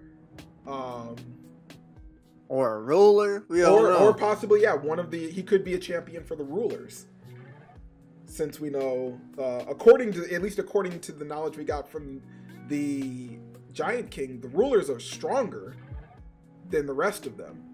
That's why they were able to best them so easily before in the past. So it's hard to say who exactly is the true villains in all of this, since they're all pushing forward to making this world a new battleground for them to play on. But yeah, getting into Dragon Ball Z level power levels here is just confusing and crazy. We're not really Most definitely. We're not really sure Like, who's the strongest of anything. S ranks were super hyped up. Goto was mad hyped up, but got off to 2 seconds. I was kind of sad about that. Yeah. Sometimes you just don't really see the death in front of you. It just happens. So after the cooldown chapter and then also the explanation with the supposed death that's coming, do we see some future chapters? Do we see some more chapters here now focusing on Jinwoo and what he's doing, or do we see what's going on around the planet? So, I mean, if they're gonna give us this tidbit about this national rank hunter supposedly on basically a marked death list, and we know that America has been trying to push to get Jinwoo on their side as well. And we know that were willing to potentially offer a piece of the dragon, supposedly, as a bidding offer. Do we see them contacting him to maybe even come over and just be like, we just need you to watch this guy. Because we believe he's gonna die, and we kind of can't have that happen. Or that, like you said, Ark, that kind of fucks up our whole perspective of like security. If the strongest of us is easily taken out, you know, Yes. I don't think people are going to be like, well, I feel safe on every level now if, you know, they can't protect themselves. Mm-hmm. Any thoughts on all of that? No. No. Mm-mm. Mm-mm. All right. I can't answer. Yeah, not sure what to answer. What do you got? Any questions on your end on something you might want to see? Are you looking forward to No, I just know what happens. You just know what happens. That's right. You've already read ahead. You have no reason to worry about that. Are you actually all the way caught up to where they're at in the reading? Oh yeah, I finished all 270 chapters. Oh, okay. So you're all the way up there. All right. Well, since on that note, we'll go ahead and we'll move out of this one into our next topic here, into the God of High School. 2 chapters here. And more fighting, but the only reason I'm okay with this because it was all just fighting. And it was focused on one thing. There was no jumps to other people really doing stuff or talking, but it was focused on this thing, and I'm okay with that. So the children of Gaia squaring off here. I'm not sure is her name Ryung, or is she called? She is Ryung. She is Ryung. Okay, I didn't know because it seemed like she was screaming it at Mori Jin, and I'm like, okay, is it your name, or are you telling him like that's his real name or something? But because in chapter 500 she introduces herself as like, I am Ryung, the height of all creation. Yeah. So yeah, just a clear, simple battle of just, you know, fighting here. Mori still wanting to get his Yule, and her just wanting to kill him because he ate one of Gaia's descendants, even though he supposedly is technically one of Gaia's descendants. But yeah, them going through all of that, them explaining is the thing that I was confused on though is she was created, height of all creation. She was by herself with the dinosaurs, and then the gods appeared and decided, I guess, to just press an edict on Gaia. And I'm not sure if the way she makes it sound like she's supposed to be the guardian of the planet as well. Yes. But she didn't protect Gaia from the gods when they appeared the first time and they started laying down these laws. And it wasn't until after that she decided to, you know, start war, which in turn we saw the result of that, of her people basically sacrificing her because they didn't want to be killed off in these battles. Am I right in exactly what's happening there? I don't know. It was a little confusing at that bit. I didn't know, like, okay, so you were the guardian, or you were just chilling out and then noticed this was happening and decided, I don't fucking like this, I'm gonna get involved now, kind of thing. I don't know. To be honest, just as I was reading it, I reread it once or twice, and I'm just like, I'm just trying to make sure I'm following the history and the story that they're trying to give to me here. And I feel like there was maybe some spot missing in there. So, yeah. But it still ends with her basically being sacrificed and placed under the ground for all this time. And then until Morijin shows up and decides to do the whole thing. But I guess now that Mori has collected the bones from the other dragons, he now has master manipulation of multiple Yules at once, is what we're also showing off. Maybe because when he's like moving around, we actually see them like floating around him, and he's able to command like one in front of her to grow, or able to make another one shrink. she's able to do the same thing, it seems, but hers are a little bit more advanced. Like, she's able to make them change entire form rather than just be staffs. No, she reveals that each one has their own special thing. Oh, okay. It's not hers just specifically can do that. But like the other ones can probably do other things, but he never actually has taken the time to learn them. He just thought well, I mean, he just got the other one, so he probably wouldn't know that. But the problem is, the only reference he has is like, yeah, the one that I had before gets bigger and smaller, and that's all he was just limited to that. Yeah. And she tries to tell him like, no, they do more than just that. I mean, yeah. Yeah, that, and this is entirely in a learning session, of course, but it ends with essentially, I'm guessing, his Yule, which was still trapped down, returning to him now. I'm guessing, if I'm correct at the end panel there, right? Because we see it like strung up, and one of the guards like standing in front of it, and starts shaking, it seems.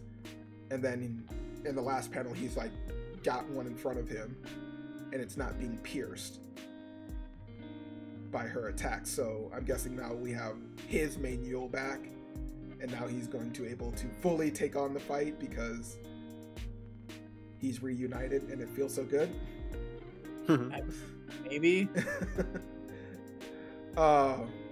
Yeah. So I was okay with the chapter just because it was straight fight on that level. I know at least what they're trying to do, and even the explanation with some of the history that's occurred. But the thing with Park, and now his completion of his plan to eradicate everyone that is not worthy, and it seems like he's redoing his whole Wi-Fi the new age of children in this one as well, because it seems like most of the people that have survived are all kids, or at least he has a nursery full of them. I don't know who else, because he's seemingly just killing off his other subordinates that are doing the job, but he is still continuing through with this plan, whatever it is, and he's now basically forcing Gaia to make a new world for them. So maybe? No, it shows that, like, he states out, I need you to make a new world. This isn't a request. This is an order. Yeah, but like what I mean is like it's kind of confusing as to like the purpose of that, because I mean, if it's all supposedly playing into that prophecy that they've told us, along with his own personal desire, it's kind of going in that same direction. I don't know exactly what the new Promised Land is supposed to bring, exactly what it's supposed to be 100%. So, yeah.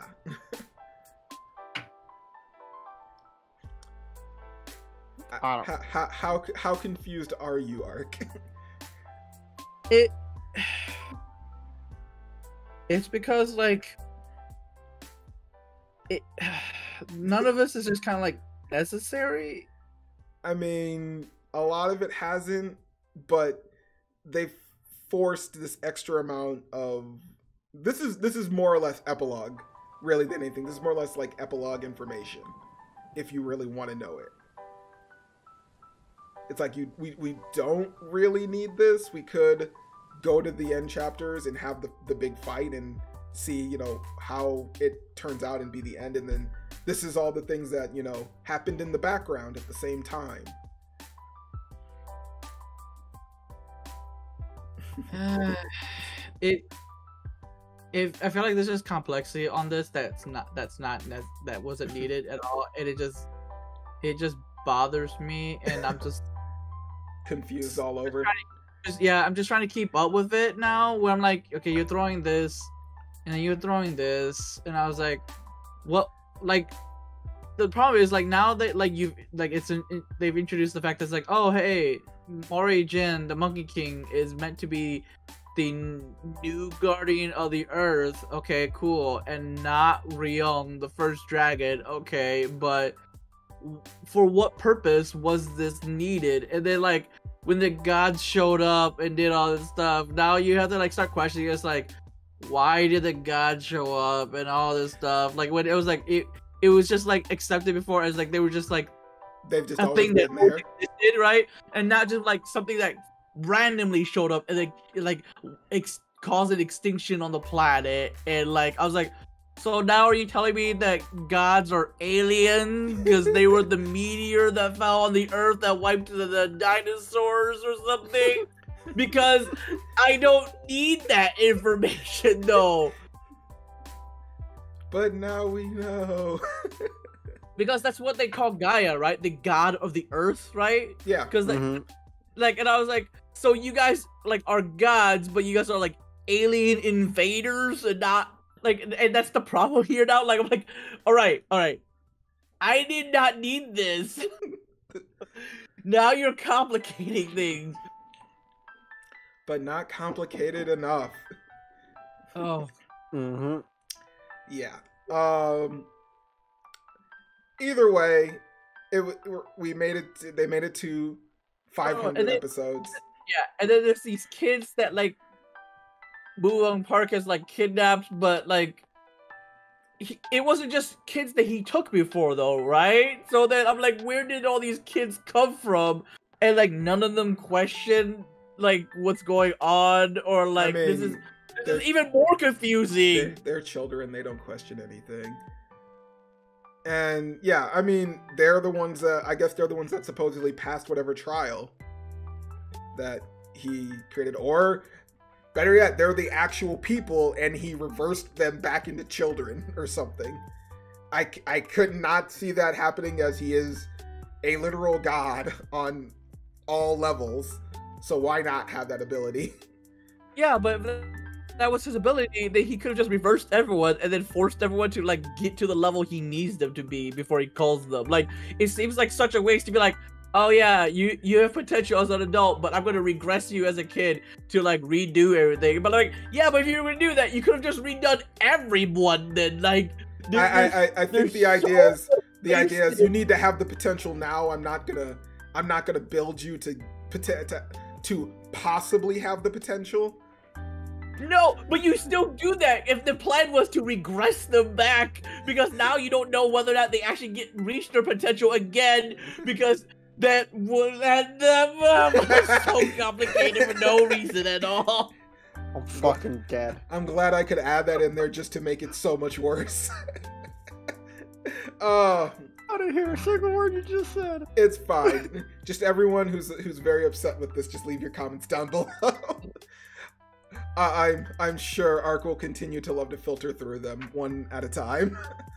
Facts. Now that they're kids, and then like we get back to the part where like, oh, okay, so like Generation X stuff again, where like Mori Jin has to make the decision, and we're like, well, yeah, but like now there are kids on the line, and that makes Mookhyang Park kind of like right now, because he's like, yeah, but there are kids. You don't want to hurt kids, do you? Like, and that's why like we already did that once with Generation X, right? Where like Mori Jin was like, yeah, I really kind of don't want to hurt you kids because like you guys are not at fault. It's Mookhyang Park who is totally at fault. And then now we have this again, and I was like, we tread this once already. I really don't want to tread it again. We need more human shields. Yeah, like they're just more human shields to add to the guilt that like this is not necessary. Where we've tread this again. I mean, like, I was wondering what they had done with all the people, because I'm like, okay, so has everyone that's passed his test just become a part of his subordinates? Has that just been the overall thing? Because I figured like it can't just be that. They've got to be storing these people somewhere, and some of them had to have been kids, maybe, or not. So this may just be one area where some of the people are being stored in there happen to be children. I'm completely guessing off the mark. I don't know if, like what I said before, is he did regress them at all or anything. But they acknowledge who he is when he comes into the room, so they're aware of him. I don't know if they've been reprogrammed or indoctrinated or whatever, but it was just one off thought. And yeah, if this is going to turn into like Generation X again, where he's going to use kids to basically be, the shield for him one more time about that would be just not the greatest choice overall. But yeah, because that still ends up being the outcome where we have it where what's his name, the kid who can see the future, Dan. Yeah, where Dan realizes that he's like, no, this is wrong, right? Because I see it that you're fucking wrong, right? And I was like, yeah, we're gonna get back to this point where like one of the kids is gonna be like, oh no, our great God is wrong, right? Like that's literally where this is going to lead up again if we have Generation X again, all right? Like, well, I mean, I don't know if it's gonna be completely Generation X in the same manner. If this is supposed to be like the new world all over kind of thing. Yeah, but the problem with this is that we know that Mookhyang Park is in the wrong. So like yes. It's the no matter what, there will always be someone who will like rebel against him. Then like it doesn't have to be Dan himself or like anyone from this new generation. I'm just saying it's like no, it's just going to lead back to this point where someone's like, no, you're just wrong, right? And that's the problem with this. Where I'm like, why was your plan to do this again? It didn't work out the first time. Well, I mean, I don't know why you thought it would work again. I mean, I guess it depends. I mean, the only reason that they suddenly realized and rebel was because of Mori Jin. Because he's leading the rebellion against, like, why would they do this against the president? He's completely right. But the more they fought and the more it played out, they're like, oh, okay, he's wrong. I'm seeing all the errors he makes. But that's the thing. Mori Jin is still here. So maybe he's hoping to kill him before he gets to that point. This time around. Also not having the kids fight Mori Jin either. It's going to be him versus Mori Jin this time out, rather than, letting this drag out even further. Just a thought. Mm-hmm. I don't think that's gonna happen, but okay. I mean, this is good and bad devil here playing. No, because we got to the point where like, okay, so it's like this. So if we go with what you go there with your plan there, then the thing was it was useless to introduce these kids. It was useless to introduce all these other characters because it still ends up being like why would you introduce these things and then not utilize them, right? Or we do utilize them and that means I was right, and that means like it goes down that path again, and it's just like retreading story we already did once then. So then that means we go in one or two directions here. It's either we don't use these characters and we don't use these kids in any way like this, therefore they became useless pieces of writing. Or we do use them, and then we retread writing, therefore it is bad writing. So, what two paths are we doing here? Well, the way this has gone, I think both are a feasible option at this point. That's what I'm saying. Doesn't it hurt? Wrong. We're still here. I'm wondering, why did we introduce the horse for the monk? Because that he still hasn't come back. There was no point to this character now. I don't understand why. So like now you're just introducing more characters and more upon more, and I'm like, okay, this is. We already know that the fate of the world rests. We understand the actual like the weight of this, the gravity of the situation. Yeah. And yet it just keeps getting pounded into our fucking face. And I was like, please, the dead horse is like ground meat. Please. We can kick it a few more times. Just a few more. Come on. I did not realize that if you hit a horse long enough, the bone becomes dust too. Please. I'm just gonna put up that graphic. He's already dead. I don't know how fans of this can continue defending this. All right, Are you really surprised by that? In all honesty, with how many things people have defended, is it really that surprising? It's not hard to admit it when you're wrong. Please. Are you sure about that? We might have to have a separate discussion about that one. All right. Well, anything else on these two chapters? Anything you wanted to bring up, Seraph? You look like you were in murderous thought. Just trying to make it through the day. All right. Well, let's keep moving on. We only got 2 more left. So, since we already finished off with the one gods, let's move to the others in Lore Olympus. And our homegirl Persephone dealing with some strong situations here. I'm trying to see where we ended off at with Hera meeting up with Hephaestus and passing off the one of Persephone's memory chip to the phone after she got it from the hotel she was in, and turned the one guy into a goose because he was a dick. But Hephaestus took over and is in the process of deleting the information from it, but also using it to locate the pictures and information on Hephaestus has like the ultimate reverse Google. He is the ultimate Google search. Or let me just reverse image search this back to the source that was like not connected to the internet in any way possible or something like. Hey, we're dealing with gods here. We can do anything. We're dealing with gods here. We can do anything we want. Hey, he's the one that built the systems. He has a backdoor to all the systems. He doesn't need for you to be connected. He will make you connected. He is the creator. Yes. If it is tech, it is his. But yeah, so that's getting taken care of. Hera sends off a message to Persephone to let her know. But big girl Persephone gives a call over to Artemis and decides to tell her, or at least No. Yeah, we have to mention what's going on before she does that. Oh, with he takes her out to go shopping. Did he? I thought he did that before, after this. No, it's during. He did it after well, it's call. kind of during. I thought it was during. No, I thought it was. No. They made the right call after the first call. to Artemis. She makes the call and then, to Artemis, and then Persephone looks at Hades, is like, "All right, we're going shopping." Yeah, he's just like, "I feel really bad right now," and Hades is like, "I know one thing that'll make you feel better."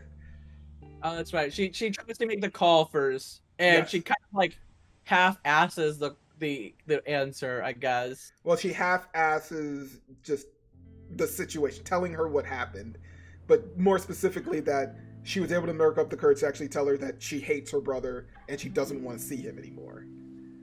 And she at least like puts that out there, like, I it's not no slight against you or anything with that, your family, but I don't need to see him, And after that call, she goes to Hades, and then, she's feeling really bad, and then that's when Hades pops the, I know it'll make you super happy, spending boatloads of cash. And she gladly takes up that offer. Yeah, that entire chapter just in the mall, or like the scene of the mall, and then the lady like asking about some items, and then they apparently, I guess, get a call that Hades is on his way, and all the clerks are just like, get the fuck out of our store. And they just completely clear them all out for them to show up. I was just like, oh, okay. Yeah. So it's that kind of a deal when he comes around.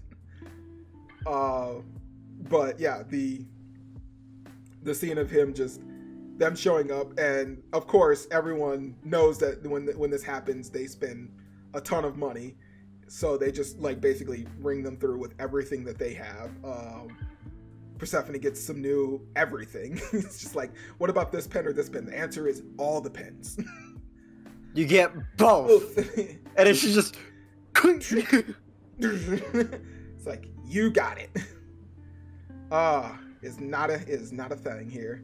So a nice little side chapter of just some happy, joyous moments with Persephone and Hades, especially after the very difficult situation she had to go through with Artemis, and apparently the puppy hate that she was getting at the same time. But yeah, the end panel though, with Hades and Persephone in the middle of just about kissing. Do we see what another, a cliffhanger? Do we see the sudden just someone pops in and just, oh no, what? Okay, can't do that. Ha, psych. Or all of a sudden, mom shows up. Oh man, I mean, Demeter just, what are you doing? It's just, it wouldn't surprise me. Oh yeah, I did not remember. Did anyone else remember that? Hermes was apparently on administrative leave, I guess. Yeah, he was suspended for a bit. Oh yeah, he grew himself a nice little mustache there on his break. Yeah, I did not remember that. I also didn't remember that he was roommates with Apollo, and I'm kind of surprised he hasn't punched him in the face, since he kind of knows what's going on. I'm surprised he didn't beat the brakes off of him yet. I mean, he still is the son of Zeus, so he's probably got some protective clout that they don't want to fuck with. And? Yeah, I mean, your dad just helped beat all the Titans, the thing that, kept us down for, that's nothing. But yeah, so, yeah. Hermes is the son of Zeus too? Well, he's just a servant and a lower one for them. Just because he's a bastard child don't mean he can't beat the brakes off of him. I mean, he's no Ares. For sure. He's not Ares. So, yeah. And we know that Apollo plays dirty as he can be. So, yeah. That's just horrible ass family all around. Yep. Yeah. So we got the love scene coming up, possibly, which I'm gonna guess is gonna get interrupted, most likely, with the way that things go here. Do we see the images and software getting deleted, or do we think Apollo's kind of? I mean, we've seen them getting deleted so far, or at least getting burned by the AI. Yeah, but do we see Apollo being a smart enough ass that he made backups? I don't think so, boss. You don't think so? I don't think so, boss. All right. We'll have to see. I mean, he's trying his best at everything he can, even if it is some underhanded bullshit there. Anything I missed though in those two chapters, especially, I know that the one was just a nice little sweet love story moment for them with the shopping bit, but I did notice a lot of people pointed out the character design for Hephaestus, specifically the missing legs. I know you pointed that out, Ark, I believe, with that. Also, I don't remember. He did say the name of his AI, right? Do we know if in his lore if that's another god, or I think that's just another imp? I cannot remember. I don't know. Because I mean, yeah, I know that he is basically the god of making things. He's responsible for making like Zeus's lightning bolts and stuff. But I didn't know if the AI was another god that they just kind of put together with him or not, since his wife is supposed to be Aphrodite, I believe, in mythology. Ark, am I correct on that? And he dropped. Oh, and he's back. It was doing that thing where it was not picking me up. Oh, okay. I was talking for the past 5 minutes, and it's whatever, I guess. Yeah, we didn't hear a word you said. Yes, Hephaestus is supposed to marry to Aphrodite, but I think in this, Aphrodite is married to Ares. Yeah. which kind of like threw me off the first time. I think in some lore that's kind of the thing, but I think that's only because like they're doing the love and war thing, and I'm like, I don't think that's how that was, because they didn't care. That's only a modern day kind of thing, and not yeah. I mean, it doesn't bother me in any way, shape, or form. But yeah, I was just like, okay, I think I've got that right. Was there something? What were you saying before that we missed through all that entire silence from you? I think what I was saying was like, I think what she's married to Hephaestus, but I think in some telling she commits adultery with Ares. I mean, that plays perfectly in line with every one of the gods and goddesses. So yeah, and then that's totally okay. And sounds about right. I think the Hephaestus's AI is a nymph. Okay, I thought it was too. I think I looked up the name, but I kept getting back like information on like a mountain, like a celestial being named after a mountain. So I was like, okay, I'm not sure, but yeah, I just wanted to be thorough. I'm like, I'm not missing a god there that I can't see the connection to. But yeah, so we'll she's doing a decent job burning those files down. For Persephone, and Apollo is losing whatever control he potentially has. And we haven't seen any fallout repercussion of the Daphne thing, and I hope that remains that way, because I did read that story again, and that is not a great ending with how that goes. Yes, that's why I'm like, if this follows that, it's gonna be very, very bad. I mean, that would be only very bad. Well, the one thing though that would be only if what's his name? Cupid or Eros does his thing with the arrows. Yes. But I don't think he would do that, hopefully. If not out of spite. Or just to like help Persephone. I would hope it doesn't turn out that way, because that would suck.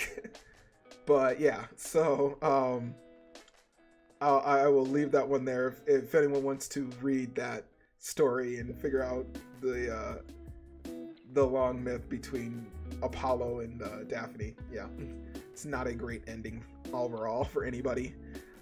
It is a horrible ending for Daphne. Well, yes it is. But anything that I missed on that one though, Ark? Anything else that you wanted to bring up?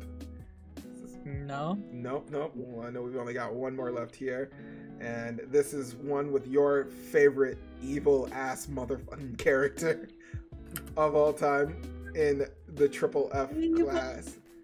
Dude, you can't not tell me he's evil. He's not evil? You can't not. That end panel with him. Come on. I mean, okay, he uses his divinity / demonic powers to basically subjugate all of these other adventurers, who we find out they're not specifically just demon worshippers. They just hate all the other adventurers because they're basically doing this for fame, glory, and reward. They don't do this for any actual good thing. So they basically just fall into this. So he overpowers them with that, subjugates them, and then uses them to manipulate the Saintus. To try and date him. Not try. What do you mean? He's being very successful at it. To date him. There we go. How's that? Not try to, but to date him. He wants her to give herself up willingly, not because he's gonna buy her for 500 fucking points. Okay. Oh yeah, like that already wasn't a bad thing. Like, oh, everything in this room is worth a price, and he basically coerces her to put herself up for auction. Yes. Yeah. All right. And then so I'm fucking dead. So he's got these new followers. granted, he says he only needed a couple of them anyway, and he's just basically got them to follow the Saintess's rules, even though they're doing it purely deceptively. And this is all down to the fact that he's pissed that the other adventurer that he met up with apparently has a girlfriend. Even though he was super pissed off, he was super mad at this guy for having a harem. It's like, oh, you just went this shitty route. You didn't need all of this. And yet every chance he could have done that same thing, he's basically just killed all of these people off, or they're an annoyance to him. I mean, the Elf King is still trying to basically pawn his daughter off on him. Yes. And yet he's super bad that this other guy gets a girlfriend. I mean, it's like he's against the Elf King's daughter because he's like, no, you look exactly like the one I don't like. Please, none of this. I like how you would say that. This is why he's trying to go after the top dog, cuz you look exactly like the one I don't like. Who didn't you like? Everybody you've come across in your previous travels, you hated. So like. What's going on? Well, he hated them for a reason, bud. Right. Reason.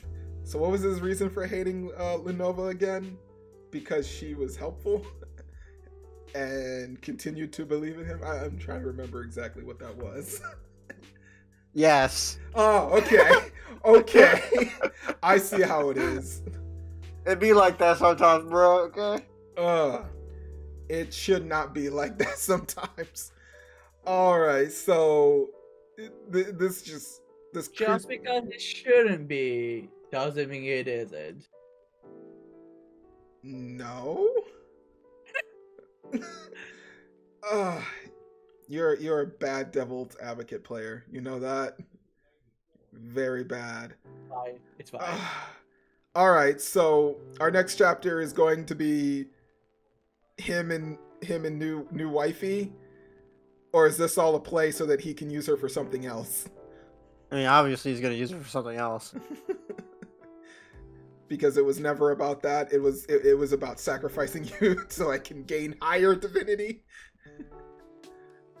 It's about him trying to get that S-class, double S-class divinity, baby. He wants to win. He just wants everything in that fucking room. He doesn't care. Realistically, he just wants to go home. I mean, well, he doesn't want anything in the room. None of this is what it's about, dog. He just wants to go home. If he just sent him home, none of this would happen. Literally, if you sent them home, he wouldn't be after you gods trying to kill you. You know, I almost feel like he would repress and get super mad. I feel like... And be like, man, I'm going to kill them anyway, even if they sent me home. I feel like trainee teacher lady, bro, she's the one behind this that won't send him home. That would be hilarious if that turned out to be true. Like, they were like... the whole time. Because... when the scene when he's like, they're trying to assign him somebody, they're like, oh, we didn't find anybody, and she just shows up. Just who else that gonna be except God? I had a late day, so I decided to just cool off with you. Pretty fucking much, bud. If only that would turn out to be like that. Like, there's no way, bud. Either way, so I don't know what to see for that next chapter outside of it just being incredibly fucking cruel. I'm sure the actual, like, the novel for this, it's so bad with what happens. But yeah. Kengso just continuing down that path of perfect anti-hero. Righteousness. Perfect anti-hero. No, it's righteousness and justice, dog. Right. Right. Look, he's just trying to go home. He just wants to sit on the can and play a video game. He's been stuck here for 11 plus years at this point, dog. All sanity is gone. Everything is now permitted. If I had to get reset at least once, I just want to go home at that point, dog. Come on, I'm pretty sure you would be, what's his name? Hell no, cuz. I'm gonna miss my video games. I'm gonna miss my Discord. You are in a video game, essentially. Man, I don't want to live a video game. I want to play a video game, cuz. What are you talking about? We all would want to live in Log Horizon. I mean, facts. See? No, I would not. I'd be like, why? This is suffering. I'm sorry. Ark, you would live as Einzon Ghoul. You're fine. Shut up. It would be like, I just want to die. Please. Well, if you were Please. Ainz, you could accomplish your thing and kill the whole world. Ugh. Then everyone dies. See? But I wouldn't be dead. I said everyone. He can annihilate everything if he wants to, including himself. You just find the on-off switch and you turn it to off and you're done. There you go.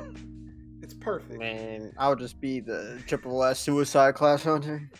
I mean, that one works too. Granted, that one's life, not game. But still, follows the same rules. Same shit, different day. Pretty much. Pretty much. Well, I think we can definitely call it on that one. We're just at about 2 hours. Covered everything that we got from those past 2 weeks. That 6th chapter of Mookhyang was just it dropped a hard bomb, bro. Just the brunt of it all. So hopefully that does not come up again. We just go for 3 weeks with nothing. But we'll see. All right. Well, with that, I definitely think we can close out this episode. Seraph, you want to take us to the close? Thank you, ladies and gentlemen, for watching this episode of the Project WEBTOON podcast. If you like, leave a like. Make sure you hit the subscribe button. Make sure to hit that little bell to make sure you stay updated with everything. And we have all my links down below. As you saw Sleepy pointing down there. We got everything from Anchor, Spotify, Twitch, Twitter, all of our individual stuff as well, if you guys want to follow us there and hang out with us. And as always, we'll see you guys next time on Dragon Ball Z. But as always, I'm of course your big host. It is Sleepy. It is your boy Seraph here. And this is our Dragoon out. Oh, he's so tired. All right, everyone, take it easy out there.